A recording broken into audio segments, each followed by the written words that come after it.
नमस्ते अनि happy Sunday साथीहरू। के को ह्याप्पी सन्डे। आफू यहाँ काममा आउनु परिरहेछ। हजुरहरू त मजाले बसिराख्नु भएको होला। सन्डेको दिन पनि सुख छैन भने यति रिस उठ्दैछ साँच्चीकै भन्दैछ। आफ्नो फ्रस्ट्रेसन निकाल्ने ठाउँ भनेकै टिकटक हो प्राय मान्छेहरूको। सो म पनि आज फ्रस्ट्रेसन टिकटकमा निकाल्न चाहन्छु, किनकि बिहान 6 बजे त होइन, अनेस्टली भन्दाखेरि 6:30 7 बजीतिर यो घरमा पुगेँ।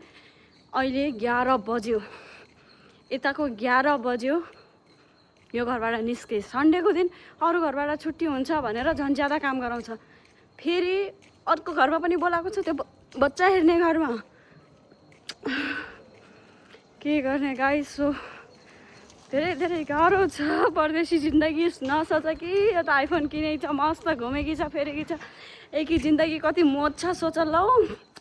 कसी छ यहाँ मेरी जिन्दगी, के थाहा तपाईँलाई। Oh my God।